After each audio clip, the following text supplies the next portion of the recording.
Uma boa gestão no setor elétrico, com planejamento, projeto, supervisão, equipamentos de qualidade, profissionais qualificados, eu tenho certeza que se a gente aplicar essa sistemática, nós vamos reduzir sensivelmente esses indicadores de acidentes.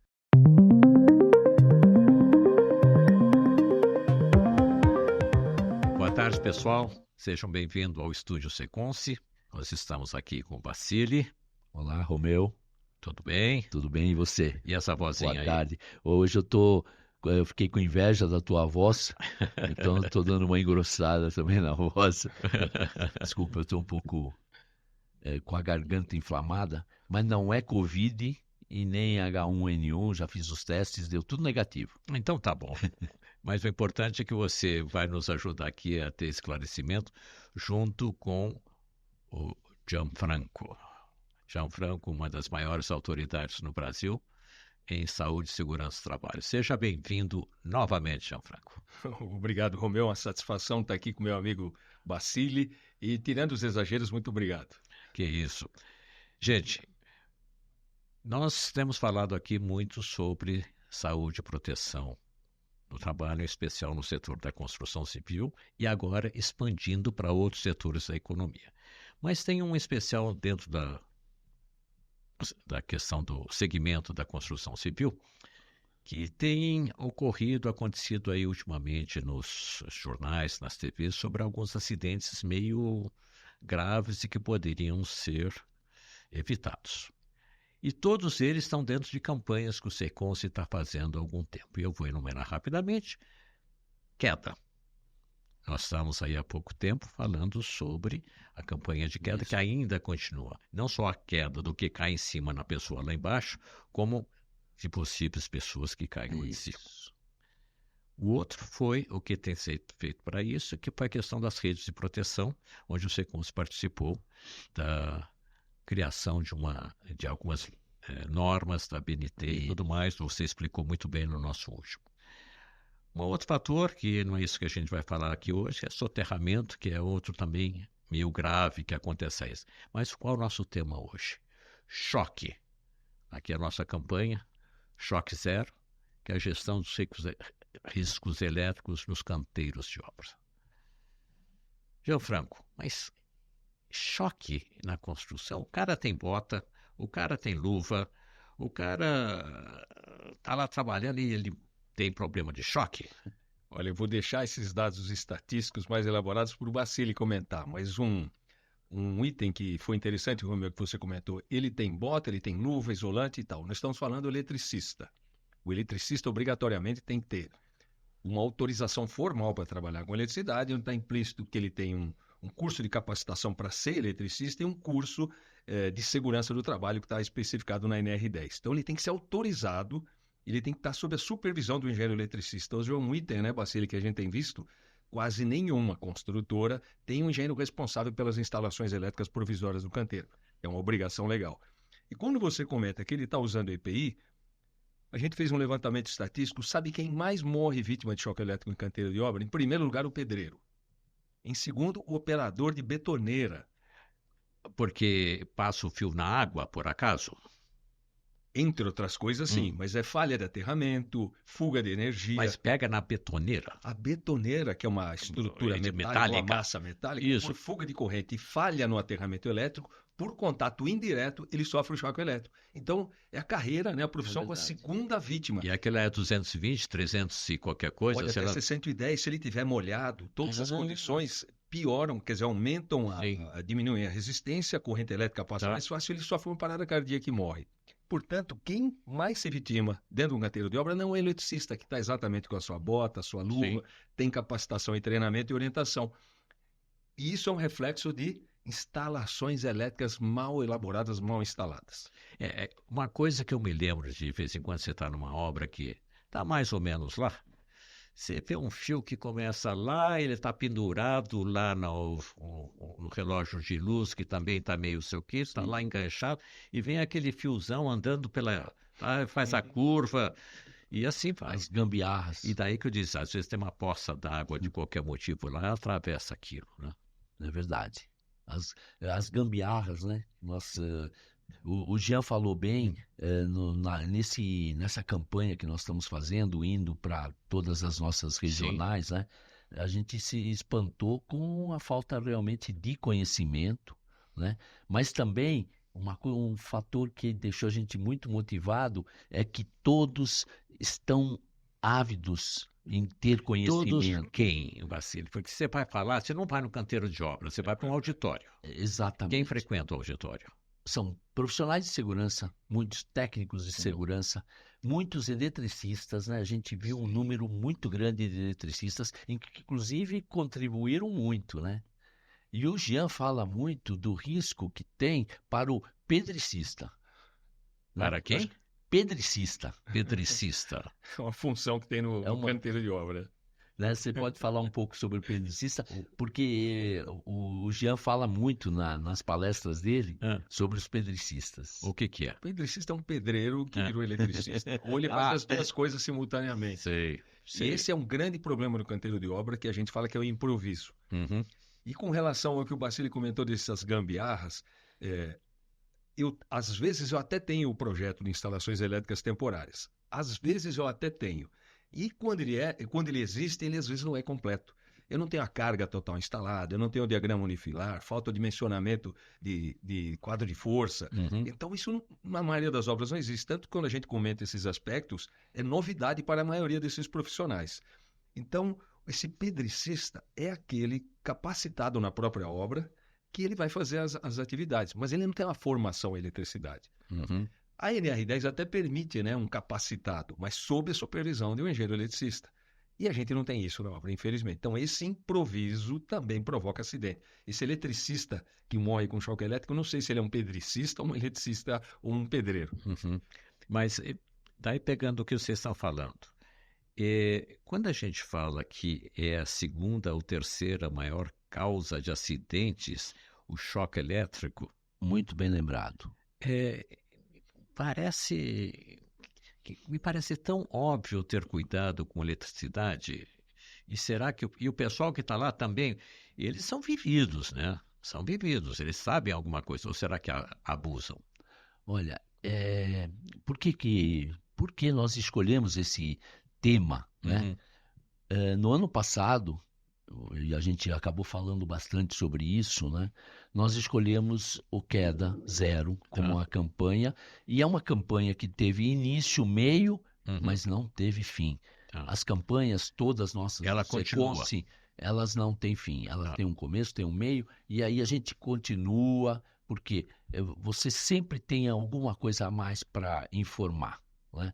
Mas queda de pessoas de altura e quedas de objeto, que também acabaram vitimando trabalhadores, é a causa que mais mata na construção civil. É o fator que mais mata. Aliás, você citou os dois fatores. Isso. Que aconteceu um acidente na região de Sorocaba semana retrasada, ou passada. Exatamente. Foi exatamente queda, caiu feio lá de cima, num elevador mal montado, qualquer coisa assim. Não é um elevador de pessoas, é um elevador de carga. É um guincho de coluna. Guincho, perdão, guincho, não é elevador, guincho. Guincho de coluna. E o outro foi alguém que eu acho que morreu de choque elétrico, acho que era pintor ou qualquer coisa, que eu acho que tocou. Você viu, não era o eletricista. Né? Não era o eletricista. Não era o eletricista. Não era eletricista. As maiores vítimas da construção não são eletricistas. E a gente fica pensando, quer dizer, a gente acha que hoje, com o conhecimento todo que está aí, principalmente as empresas, corporações, elas têm o cuidado de treinar o seu pessoal. E não adianta a gente também colocar a responsabilidade só no funcionário, né? Me parece que precisa ter um organograma disso, um sistema para isso, não? O que a gente tem percebido também é que o campo é muito grande. Nós estamos falando, às vezes, de grandes construtoras e tudo mais, elas já têm uma gestão de segurança, né? Mas nós temos que pensar que nós temos aí milhares e milhares de microempresas, pequenas empresas, ou aquele trabalhador da construção civil que de uma hora para outra, virou empresário. Esse não tem na cultura dele a questão de segurança e saúde. Então, isso também fez com que aumentasse em muito o número de acidentes. Mas a gente tem condições de atingir exatamente esse povo mais simples, que, como você disse, ele é um empresário bem-sucedido, ele fez uma construção, agora ele já está com outra, está com 2, 3 obras, mas ele não tem uma formação gerencial, alguma coisa do gênero. Né? Nós estamos fazendo... Esses eventos são muito importantes. E o Jean sabe, no começo da apresentação, eu digo a todos, não importa o número de pessoas que estão aqui. O importante é que as pessoas que estão interessadas em ter conhecimento. Né? E a gente aprende muito com esse pessoal. Né? Então, é muito importante a gente passar o conhecimento, mas também conversar com o pessoal, sentir o drama deles, que isso também vai acabar ajudando que a gente tenha ações mais focadas nos problemas mais sérios e mais graves da construção civil. Antes de retornar ao João Franco, que tem uns números para mostrar para a gente, pode ler na colinha, não tem problema nenhum, tá? Mas qual é o cronograma dessas apresentações ou desses eventos que o Secons vai estar fazendo com você e o João Franco? Nós já estamos bem adiantados. Agora, só está faltando mais 3 regionais. Sim. Nós vamos fazer Santos, Ribeirão Preto e Sorocaba. Tá. Concluindo essas regiões, né, essas regionais nossas, em setembro, provavelmente no dia 27 de setembro, nós vamos fazer um grande finale aqui no nosso auditório, né, para fazer um fechamento de tudo que nós tivemos, passar para o pessoal a nossa experiência nesse trabalho, né, e também com uma palestra muito importante, trazer mais palestrantes para esse evento, né, e nós já estamos pensando, já não para, nós já estamos pensando na campanha do ano passado, do ano que vem. Então, mal está para terminar uma campanha, a gente já está pensando outra. Por quê? Esse é o nosso papel, essa é a nossa missão para a construção civil. Esse é o legado que a gente quer deixar. A conscientização, que é o trabalho do Secons, não só da conscientização, mas na sua consultoria que dá para as empresas em SST. Quais são os numerinhos que você quer mostrar para a gente? Bem, não são bem números, tá, Romeu? O que eu queria mostrar é que é o seguinte, no diagnóstico da construção civil, o Baccelli tem visto não são só profissionais da área da construção que participam dos eventos, e outras indústrias. Essas outras indústrias têm uma vantagem em relação à construção civil. Em função do dinamismo da obra, essa instalação elétrica também ela é removida, então a falha no aterramento, aquele dispositivo que se encontrava num lugar e o quadro foi removido. Então, isso aumenta o grau de risco. Portanto, eu preciso ter uma vigilância, um padrão melhor. Com melhor planejamento, eu não teria todo esse improviso. Então, esse é um grande fator. E quando a gente vê até um aspecto, a norma exige que quando eu tenho que fazer um serviço de manutenção na instalação elétrica, eu tenho que desligar o painel, o quadro, eu tenho que etiquetar, bloquear, travar e verificar se existe energia residual lá fora. E nas perguntas que a gente tem feito, acho que a gente encontrou, de um universo de 60 construtoras, 4 dispunham desses dispositivos de travamento e tinham um processo. O que é esse dispositivo? Imagina só, pode ser um cadeado, um dispositivo que trava o disjuntor ou uma chave elétrica, impedindo que acidentalmente alguém que encontre aquele desligado acione, né, e energize a ponta do trabalhador lá. Gente, só 4 construtoras até agora detinham esse padrão de segurança. E a gente fala, quando você faz o planejamento de segurança, que está lá no PGR, eu falei, vocês estão colocando que a instalação elétrica de vocês é de baixo risco ou o risco é moderado? Se eu não tenho um dispositivo de bloqueio, eu aumento a probabilidade de ocorrência e se ele levar um choque, ele pode vir a óbito. Então, o seu risco não é baixo, o seu risco é elevado. Então, vocês têm que obrigatoriamente implantar um sistema de etiquetamento, bloqueio, travamento e verificação. E parece que isso não é tão complicado de fazer, né? Não. Mas o desconhecimento transforma isso numa coisa difícil, porque eu desconheço. Então, se eu tivesse um bom projeto com equipamentos que dispunham desses dispositivos, ficava mais fácil. Então, a gente tem visto essa falha, uma das grandes falhas. E esse dinamismo da obra faz com que os equipamentos, na sua movimentação, uma falha de aterramento, provoquem muitos acidentes. Então, esse é um aspecto E quando a gente fala aqui no PGR, eu faço um levantamento do grupo homogêneo de exposição a um determinado risco. O PGR entra os eletricistas, que são exatamente aqueles que menos sofrem acidentes, porque eles detêm conhecimento do risco, sabem os procedimentos de segurança e usam EPI. Então, a gente vê que a falha na condução do meu projeto da instalação no canteiro acaba vitimando outros trabalhadores que não são nem advertidos quanto a esse tipo de risco. Então, o problema da construção civil, de novo, é uma melhor gestão, profissionais da área de segurança e da área elétrica para fazer esse projeto, manutenção e supervisão constante para a verificação dessas mudanças que ocorrem no canteiro e são comuns, e profissionais qualificados, e sempre atentando para o aterramento. E o Basílio, até uma ideia nossa, essa campanha a gente vai sugerir que todos os trabalhadores da construção tenham minimamente um curso de advertência quanto aos riscos elétricos. Acho que talvez isso ajude a gente a reduzir esses indicadores, né? E quando o Basílio fala do pequeno empreiteiro, ele desconhece completamente esses riscos. Então, cabe à gestora treinar, orientar e separar o joio do trigo. Olha, você pode aqui fazer isso, você não pode. Todos os que manipulam o equipamento elétrico têm que ter um treinamento de operação da máquina, mas adicionar esses riscos elétricos, avaliar aterramento, fazer uma verificação. Mas isso a gente não vê no canteiro de obra. Inclusive, viu, Romeu? Essa campanha, ela não se restringe a essa palestra.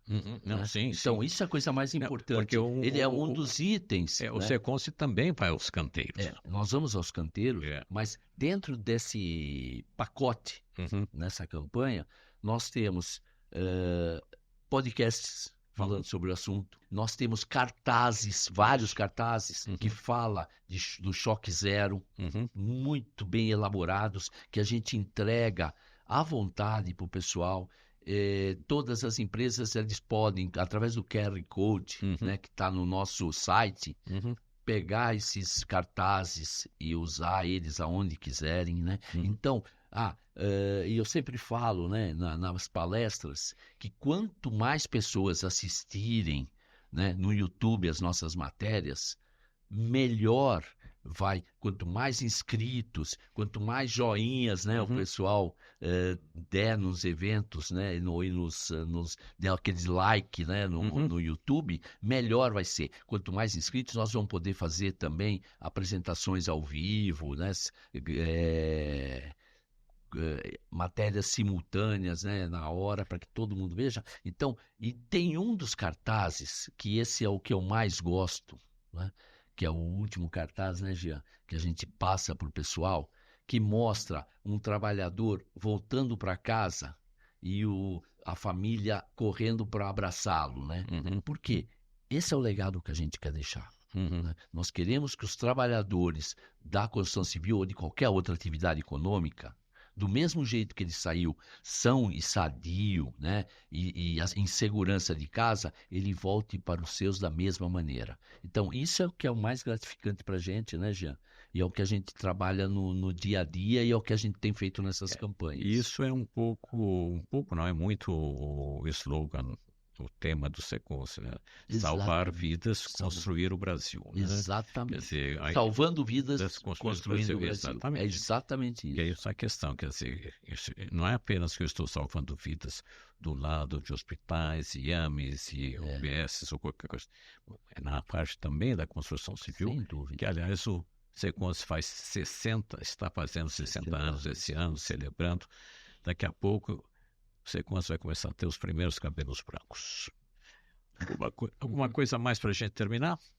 Eu queria só lembrar um quesito que a gente fala muito do choque elétrico, o tema é choque, mas nós temos outro risco advindo do perigo da exposição à eletricidade, que é o arco elétrico, que vitima muitas pessoas. Estatísticas internacionais mostram que morre mais gente vítima do arco elétrico do que do choque elétrico. É um pouco diferente aqui no Brasil, principalmente na construção civil.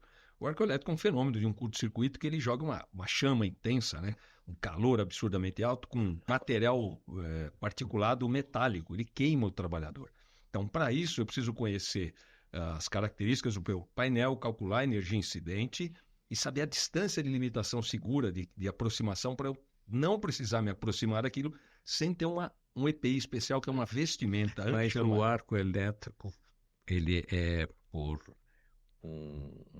algo que não esteja funcionando bem, ou ele pode estar simplesmente ali e as pessoas não se darem conta? Olha, um arco elétrico pode acontecer num painel elétrico na sua casa, num quadro elétrico, mas em função de características da tensão, proteção, ele pode não dar... A energia incidente é baixa, eu tenho um poder calorífico baixo. Mas no canteiro elétrico, no canteiro de obras, as instalações elétricas podem ter arco elétrico, sim, que podem queimar. A gente até mostra na nossa apresentação um exemplo de um acidentado. Ele se queima tudo, ele perde uma vista, a gente sabe, depois de um tempo, em função da chama. Então, esse é outro risco. Portanto, quem vai trabalhar com eletricidade tem que se prevenir, além do choque elétrico, do arco voltaico. Então, a gente mostra os EPIs que um eletricista deve ter para se precaver com isso. Ou eu desenergizo, quer dizer, desligo a energia, aterro, verifico que não tem energia residual e posso trabalhar. Se eu trabalhar com ele energizado, eu preciso usar um protetor facial com proteção FR, eu posso usar uma balaclava e uma vestimenta especial, que tem uma proteção que a gente chama PTV, que reduz os efeitos dessa queimadura no trabalhador. Isso já é normal nas indústrias no Brasil, mas na construção civil ainda é um fato raro. A gente não tem tantos casos, mas a prevenção diz que eu preciso estar à frente disso. Então, o alerta que a gente gostaria de fazer, o choque elétrico é um risco e o arco elétrico também deve ser combatido e prevenido. Muito bom. Nós estamos chegando ao fim, já devemos estar aí com um tempinho, mas essa conversa está muito boa, muito animada, embora o tema não seja muito alegre, mas, por outro lado, é um tema muito sério que a gente tem que estar muito consciente para exatamente evitar as tragédias. Vassili, sua despedida. Romeu, obrigado. Não é para mim. Novamente. Não, mas obrigado pelo convite. Que isso. Sempre, né? E sempre que quiser pode contar com a gente, né? E quero convidar a todos que ainda não participaram, né, dessa campanha Choque Zero. Nós vamos ter agora a próxima, vai ser acho que dia 15 de agosto em Santos. Então, convido a todos. Vai ser no Seconce de Santos? Exatamente. Tá bom. No Seconce de Santos. Muito bom. Então, convido a todos da região da Baixada, né, que participem desse evento. E não necessariamente só a construção civil, né? Não, muito pelo contrário. Né? Nós estamos recebendo inscrições de várias atividades econômicas, e isso que está mostrando que o interesse pelos temas, né? Então, acho que nós acertamos, porque queda, né? Não é só na construção civil que tem, em qualquer atividade, em qualquer indústria, nós temos o fator queda. E choque elétrico, acho que até mais ainda, né, Giana? Em indústrias, tanto faz se é têxtil, ou se é alimentícia, se é metalúrgica, né? Se é na construção civil, então... Suas palavras? Bem, eu queria dizer que os gestores da construção, engenheiros, projetistas, eu tenho que ter um projeto das instalações elétricas provisórias. É necessário que tenha esse projeto feito por um profissional habilitado na área de elétrica. E esse projeto deve vir acompanhando as fases da obra e precisa de uma supervisão para avaliar essa gestão de mudanças que acontece muito. Se eu conseguir um bom projeto, uma boa instalação, e a gente comenta, né? Contrate bons profissionais e os materiais de fonte de origem fidedigna, porque existe muito material de segunda classe que é mais barato e ele não oferece a total segurança. O pessoal pensa que o provisório é precário, isso não são sinônimos. Provisório, temporário também tem que ser bem feito. Então, uma boa gestão no setor elétrico, com planejamento, projeto, supervisão, equipamentos de qualidade, profissionais qualificados, eu tenho certeza que se a gente aplicar essa sistemática, nós vamos reduzir sensivelmente os indicadores de acidentes. Perfeito. A gente agradece a participação dos dois. Não será a terceira, nem será a última vez que vão estar aqui, porque se a gente está falando de saúde e segurança do trabalho, essa dupla invencível aqui vai estar com a gente, mas tem muita coisa boa aqui, tá? Quero agradecer a sua atenção. Nós estamos aqui no Estúdio Seconce, ao Vitor, que está aqui nos acompanhando também. Ele sempre fica aqui no background da questão, mas ele lá diz um tchauzinho, Vitor. Ele é quem acaba colocando o podcast no ar, toda a nossa equipe. Obrigado, pessoal. Até a próxima. Obrigado, pessoal.